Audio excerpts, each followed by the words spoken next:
It was autumn 1950 when the first Porsche landed on American soil. Importer Max Hoffman received 3 Porsche 356s to his dealership in New York City. Nearly 70 years later, the love story between the US and Porsche is stronger than ever. We'd like to celebrate America's Independence Day with you. I'm Patrick Long, and this is the Porsche Top 5 American Icons. First car for us to review in our top 5 is the A Speedster. Model year 1958. This was a request from Max Hoffman specifically for the US market. The people on the West Coast wanted an open-top car, simplified. Visually, the first time I look at a Speedster, I recognize the lower windshield, a little bit more raked back, even removable for the racers on the West Coast. To me, when I look at a Speedster, I think about James Dean, I think about Steve McQueen. The heyday of West Coast and Porsche was alive and well. Ironically, the Speedster was one of the cheapest 356s at the time. Now they draw some of the biggest price premiums of all cars from Porsche.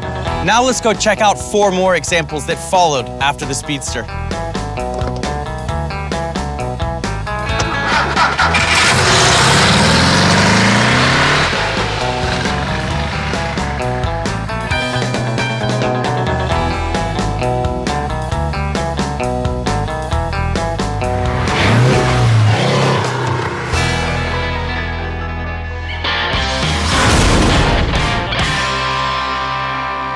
So fourth on the list is the 964 American Roadster.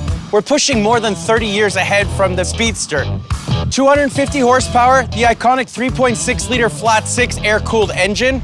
I love the turbo wide hips of the flares. You get the 17-inch Cup 1 wheels. This car really merged the open-top California cruising and a turbo stance, wide and aggressive, a lack of a rear spoiler, rear seat delete. It was lightweight, it was simplistic, very much a merger of 2 worlds. This car had a very unique look, sort of a jack of all trades.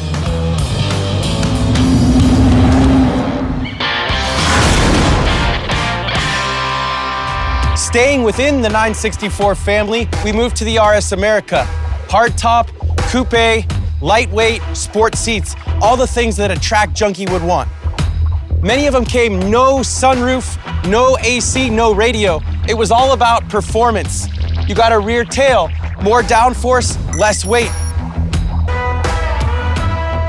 The American market wasn't able to have the 964 RS. Motorsport guys that were at Porsche at the time were really looking to answer the client's wish for an on-track, high-performance car.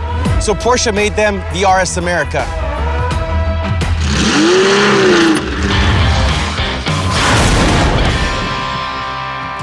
2019 marks the 50th anniversary of the Porsche 917. The example to my left, the Can-Am, built for the American market to take on the other competitors in an exclusive North American championship.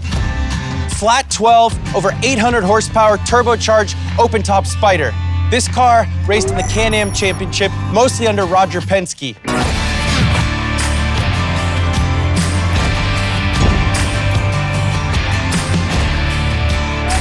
Personally, driving the 917-10 is one of the most memorable experiences I've ever had in my career.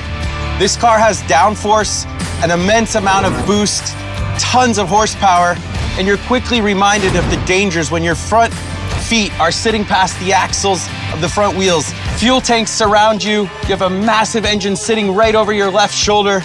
This is as pure of a racing experience as you could ever have. The 917 Icon, an unfair advantage, but I have one more for you. Let's go to GT land.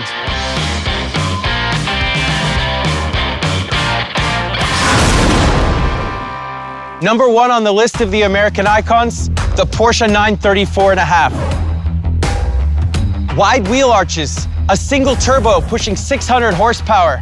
So limited, it was only 10 units produced for America. The competition knew how strong this was. This car delivered everything that the rule makers didn't want to see on the racetrack. In fact, it was banned before it hit the road. To me, the purest form of motorsport is when you interpret the rule book. But instead of talking about the facts, let's get in and drive.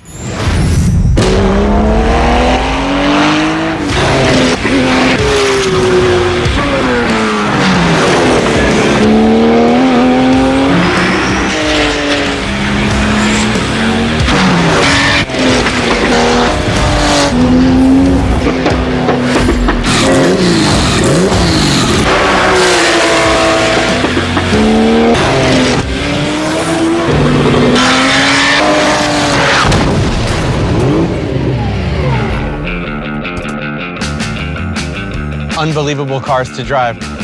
Well, that was your Porsche Top 5 American Icons. Thanks for riding along, and happy 4th of July.